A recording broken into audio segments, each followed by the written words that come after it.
Hello everyone, today we're going to take a look at an introduction to hash tables. Now before we get started, I'm trying a bit of a dark theme, so please let me know in the comment section below if you prefer this one or the light one. Alright, now let's get to the video. Okay, to understand hash tables, we first have to understand the drawbacks of using an array. So, let's suppose we want to store products in our array in order to achieve constant time access. So for every product, let's assume we have a product ID. Then we can use these product IDs as indices in our array. So if our product ID is 0, we can store our product at index 0. And if our product ID is 3, we can store our product at index 3. And if our product ID is 4, then you guessed it, we can store our product at index 4. Now, this seems pretty good, right? We get O of 1 access. Well, what happens when our product ID is, say, 987,654? Well, we can store it at index 987,654. Now, it's clear we have a problem here. We have 4 products with an array whose length is almost 1 million. So okay, we do get O of 1 access, but at an incredible cost of space. So how can we fix this? Well, as the title of this video suggests, this is where hash tables come into play. So a hash table efficiently utilizes an array to greatly reduce space consumption. This array may also be combined with other data structures such as linked lists or trees. And we'll actually see an example of linked lists when we cover a collision resolution technique known as separate chaining. A hash table can also achieve constant time efficiency in the average case for searching, inserting, and deleting data provided a good hash function. And for inserting data, we'll actually see how we can achieve constant time access in the worst case by using separate chaining. Now, the data in our hash table is going to be stored in key value pairs, such that each key is unique. And finally, hash tables are super useful when dealing with unordered data. Now, I'm going to go over some code to demonstrate a simple hash table and hash function. All the code I've written is going to be in both Python and Java. So if you know Python but not Java or vice versa, then you're pretty much good to go. So here's a sample node class that would be used to represent a single key value pair in our hash table. We have 2 instance variables, key and value, and in our constructor we simply initialize our instance variables with their respective arguments. And here's what the code will look like in Python. We again have our node class, and in our constructor we initialize our instance variables key and value with their respective arguments. Now here's what our hash table will look like in Java. So size here is going to represent the length of our hash table, and nodes is going to be a reference to an array of type node. This is basically our hash table.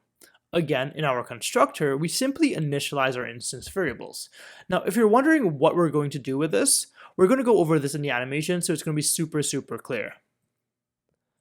Now, here's the same thing in Python, with the exception that we're using a list. So our instance variable size will be initialized to our argument size, and our node's reference will be initialized to a list whose length is equal to size, and our default value for an empty position will be set to none or null. Cool, now that we have our hash table, let's take a look at what a hash function is and how it will help us store our data. So a hash function is basically a function that accepts a unique key as an argument and determines which index in the hash table should be associated with that key. And remember, our hash table is basically just an array of nodes. Now, the index returned from the hash function is called the hash value. And this hash value has to be greater than or equal to 0 and less than the length of our hash table. The reason for this is so that we can index into it. So with that being said, our hash function basically does some calculation and returns a valid index. Now, we're going to go over a simple example of a hash function in both Java and Python, with the key being a person's name. Now, for simplicity, let's assume that every name we add is going to be unique. So for our initial calculation, we're going to add up each character's ASCII value and store it in a variable called the total sum. So here, we have a for loop that basically iterates over each character in our string and adds that character's value to our total sum. Now, as you can imagine, this value is going to exceed the length of our hash table. So in order for us to get a valid index, we're going to use the modulo operator. And if you're using the modulo operator, basically it gives us the remainder after dividing total sum with the length of our hash table. So for example, if our total sum is 100 and the size of our hash table is 5, then the remainder of dividing 100 by 5 is going to be 0. And this value we get back is always going to be a valid index. And so we simply return the hash value. Now here's the same thing in Python. We add each character's ASCII value by using the ORD function, and then we simply mod a total sum with the size of our hash table, and this is again in order to get a valid index. Then all we do is return that value. Pretty simple, right? Now let's look at this in detail using animations. So for these and future examples, we're going to store a person's name as the key, and again let's assume for simplicity that each person's name is going to be unique. And for the value, we'll store what that person's particular job is. So applying our hash function to the person Tom will give us an index of 4. So we can store our key Tom and its value software developer, which is his job, at index 4. Now, we'll apply the same hash function to our key Jenny, and this gives us an index of 1. So we'll store our key value pair for Jenny, who's a musician, at index 1. Now, applying our hash function to Anna, we get an index of 2. So we'll store Anna, who's a doctor, at index 2. And finally, now here's where things get tricky. When we apply our hash function to Paul, it spits out an index of 2, but Anna is stored at index 2. So what we have here is known as a collision. And in order for us to resolve this collision, we're going to look at some collision resolution techniques. So the first collision resolution technique we're going to look at is known as OpenAddressing. And here's how that works. By using the same array, we initiate a probing sequence to find an unoccupied hash value or array index to store our key value pairs. And within OpenAddressing, we're actually going to cover several of these probing sequence techniques. Now, the second collision resolution technique we're going to look at is known as separate chaining, and in this technique is a bit different. Instead of using the existing array, we use an external data structure to store our key value pairs that match to the same hash value. This external data structure is usually going to be a linked list. So let's go back to our collision with Paul the architect. Now, the first OpenAddressing technique we're going to look at is known as linear probing. And all this says is that given an occupied hash value or array index, simply probe the next index in the hash table. If it's occupied, keep probing until an unoccupied index is found. So, in this case, we would probe a 2 plus 1, which gives us an index of 3. And since index 3 is unoccupied, we can store our key value pair at that index. Now, with linear probing, the drawback that we face is clustering. In particular, we face two types of clustering, primary clustering and a secondary clustering. I'll explain these two types of clustering as we go over the animation. So let's say we wanted to insert Paul. Well, as it turns out, Paul gives us a hash value of 2, so we'll insert Paul at index 2. Now, let's suppose we wanted to insert Peter the farmer. Well, as it turns out, Peter also gives us a hash value of 2. So we'll use our newfound technique called linear probing to explore the next available spot. Okay, cool. Our spot 3 is free, so we'll insert Peter at that point. Now let's insert Brent, who's a mechanical engineer. Now as it turns out, Brent also gives us a hash value of 2. So we'll explore our next available index. Now, as we can see here, we've run into a bit of a problem. Our index 3 is occupied, so we'll have to probe the next index to see if it's free. Okay, awesome. Index 4 is free, so we'll sort Brent the mechanical engineer at that point.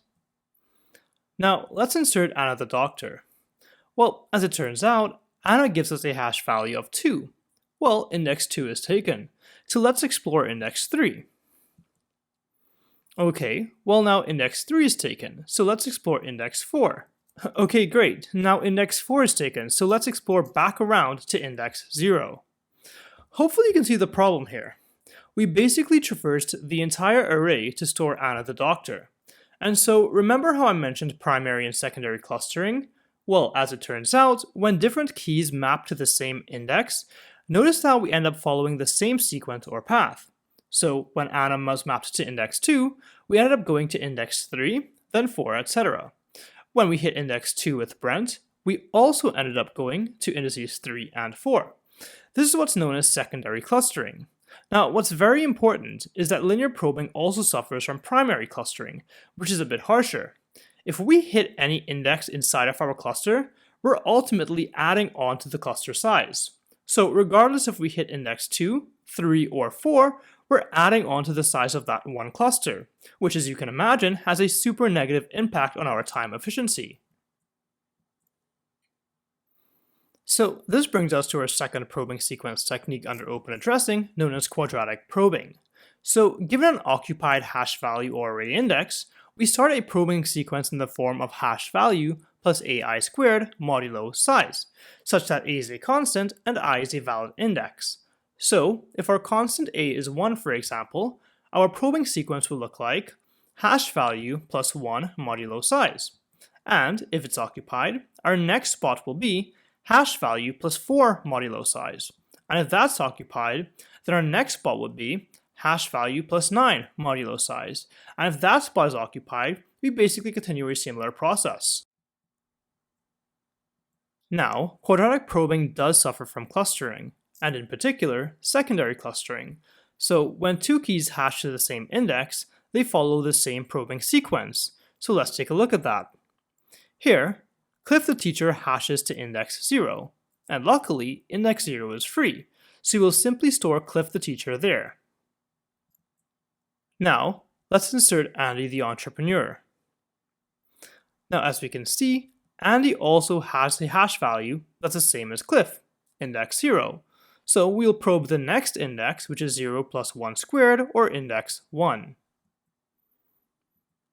Cool, we can store Andy at index 1. Now let's insert Joe.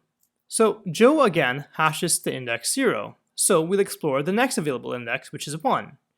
And it turns out index 1 is occupied, so we'll explore the next available index, and as we know, that's going to be 0 plus 2 squared, or index 4. Great, we'll store Joe at index 4. Now let's insert Bob. Now Bob here gives us a hash value of 0, so we'll move on to the next index, which is 1. As we can see, 1 is occupied, so we'll move on to the next index, which is 4. Now index 4 is occupied, so we'll move on to the next index, which is a hash value 0 plus 3 squared, giving us a value of 9. And we simply insert Bob the competitive gamer.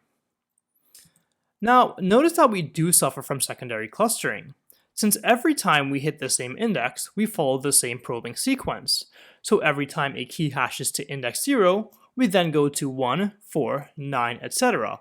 if we encounter occupied spots, of course. With that being said, we don't actually suffer from primary clustering. Here we can see that even though we hit indices 0 and 1, we're not purposely adding on to that contiguous block of memory or cluster with every single probe. Cool, so we've seen linear probing and quadratic probing, as well as their drawbacks. We saw that although we can avoid primary clustering through quadratic probing, we still suffer from secondary clustering, because every time we hit the same index, we follow the same sequence or path. To help reduce our clustering, we can use double hashing, which basically says, given an occupied hash value or array index, use 2 hash functions to locate an empty spot. These 2 hash functions can take the following form, where we add the hash value from one hash function to the product of a second hash value by our index I. So let's take a high-level overview look at this. Notice that Cliff and Andy both have a hash value of 0 by applying our first hash function. Now, applying our second hash function, we can see that we get 2 different values. So, if we add the indices and modulo the length of our hash table, notice that we end up with 2 different hash values. By doing this, we can reduce secondary clustering since we're not depending strictly on one single hash function. Pretty cool. So we've seen a couple open addressing techniques, but what about if our hash table is almost full? How will this affect our hashing? Well, as you can imagine, the number of collisions will drastically increase. Now, this brings us to our next topic called load factors. And a load factor is pretty simple. It's basically the number of occupied spots in our hash table divided by the length of our hash table. This gives us an idea of how full our hash table is, so we can resize it in order to reduce our collisions. So let's take a look at an example. So here we're seeing that if our load factor is 0.75, let's resize our table. So as we can see here, we have 7 occupied spots and the length of our hash table is 9. And as we can see, 7 divided by 9 gives a value of 0.78. And 0.78 is clearly greater than 0.75. So at this point, we would resize our hash table. Now, what's very important with open addressing is that we will never cross a load factor of 1. The reason for this is because the number of occupied spots will always be less than or equal to the length of our hash table. So our load factor will obviously always be less than or equal to 1. Cool. Now, we've taken a look at open addressing and briefly overviewed linear probing, quadratic probing, and the double hashing. Now let's move away from open addressing and introduce separate chaining. Now, as we briefly overviewed, separate chaining uses an external data structure to store our key value pairs that map to the same hash value. This external data structure is usually going to be a linked list. Now, let's take a look at an example of this. So Tom, who's a software developer, gives us a hash value of 4. So we simply add this key value pair node to our linked list at index 4. Now let's store Jenny, who's a musician. Notice that Jenny hashes to index 1, so we simply attach Jenny's key value pair as a node to our linked list at index 1. Now let's store Anna the doctor. Because Anna hashes to index 2, we do a similar process. We attach Anna's key value pair to our linked list at index 2.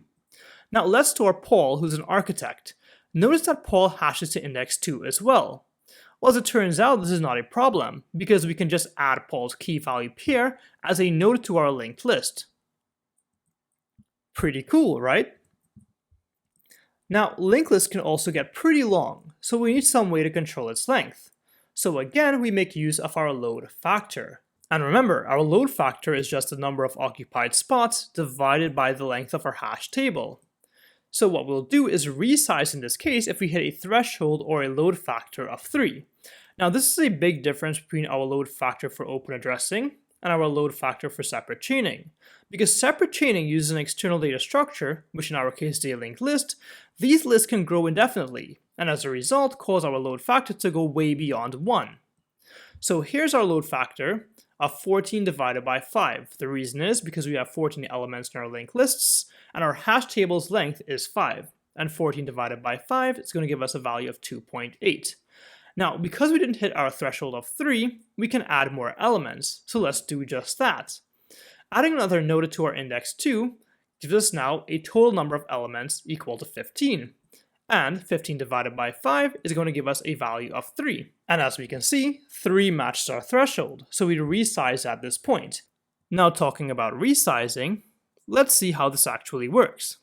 So it's very important to note that we cannot simply copy over elements from our old hash table to our new hash table. So why is this? Well, you have to remember that we are applying a hash function that uses the array size to determine the location to store our data. If we create a new hash table, then we may double or triple the size of our current hash table to accommodate those new values. By doing this, the function may return different hash values for the existing elements. We would therefore need to rehash these existing elements. So let's take a look at an example of this. Here we have Tom, and the very simple hash function we're going to be using is to sum each letter's ASCII values and then modulo the length of our array. Now, with a length of 5, our hash function produces an index of 0. However, with a length of 10, our hash function produces an index of 5. Now, because changing the size of our hash tables produce different hash values for the same keys, we would therefore need to rehash or basically reapply the hash function on the new table size. With that being said, you may also notice that hash tables often have a length that's prime. And, just as a reminder, a prime number is a number that's only divisible by itself and 1. So why is it that hash tables may have their lengths as prime numbers? Well, to understand this, here are some keys and their hash values after applying the hash function in yellow. Now, you may not notice anything strange with these values, so let's add some context. Now, here's what's happening. If the key is a multiple of any factors that make up the length of the hash table, So in our case, this would be 20, then after taking the modulo, the hash value will also be a multiple of 20's factors as well. So for example, if we look at the key with value 22 and its hash value 2, we can see that both of these share a factor of 2. And if we look at the key with value 25, its hash value is 5. So the key and its hash value share a factor of 5. And the same thing applies for all of these example values. The only exception is that multiples of 20 will always have a hash value of 0, since of course there is no remainder after applying the hash function. Now, the idea here is that we never initially consider the indices in red. This is bad because it reduces the amount of space that can be used as our initial hashes. So in other words, if the hash table's length L is not prime and the key's value is a multiple of L's factors, then the hash value, which in this case is the key's value modulo L, will also be a multiple of L's factors as well. This of course limits the indices that can be hashed, resulting in more collisions. So what we've seen here is an introduction to hash tables, and if you're familiar with arrays or linked lists, then open addressing and separate chaining techniques can be implemented. And if you're not familiar with these things, then you should definitely check out my video on those. So I'll leave links to the array video and linked list video in the description below. With that being said, I'd like to talk about some benefits and drawbacks of open addressing versus separate chaining. Now, these are just a few takeaways and not every single advantage or disadvantage. So, for the advantages for open addressing, it generally uses less space as the load factor will never exceed 1. Also, probing sequences may also benefit from caching. This is especially true for linear probing. Remember that linear probing involves probing the elements in an array one after the other. Now, because it's a contiguous block of memory, it can benefit from something called spatial locality, which allows for part of the block or the entire block to get loaded into cache. And cache memory or SRAM is generally much faster than DRAM or what we refer to every day as simply RAM. Now for the disadvantages, a downside is that with a high threshold before resizing, we introduce more collisions, and this may drastically decrease the time efficiency. And this makes sense. If you place 90 key value pairs, for example, in a hash table of size 100, then you would most definitely encounter much more collisions. Now, let's look at separate chaining and some advantages. So the first advantage we're going to look at is that collisions are easily resolved by attaching an external data structure. In the case of linked lists, we simply manipulate the linked list for searching, inserting, and deleting elements. Now, another advantage is actually that insertions in the worst case can take constant time with a linked list. And this is because we can simply add a new node to the front of the linked list. And if we have a rare pointer or a rare reference, we can then also add it to the end of the list in constant time. Now, let's look at some disadvantages. So, the external data structure we're using can possibly get fairly large, and this increases, of course, the search and delete time for any given node. Also, separate chaining uses significantly more space because of the amount of references or pointers in this external data structure that we're using. Another drawback is that separate chaining does not benefit from caching as a result of spatial locality, because remember, these references are most likely not contiguous in memory, like we've seen with linear probing. Okay, so looking at the time complexity, with hash tables we thrive for a constant time complexity on average, and that's the key point, on average. And there are a multitude of factors that can make this possible, such as the hash function, the collision resolution technique, and the load factor. Now, when it comes to space complexity, in the worst case, we use constant space to search, insert, and delete values, since the space we're using for these operations is negligible. The space consumption is, however, actually done by the data structures that make up this hash table, such as an array, as well as references to other data structures that extend from this array, like linked lists or trees. If you enjoyed this content, please hit that like and subscribe button. See you in the next video!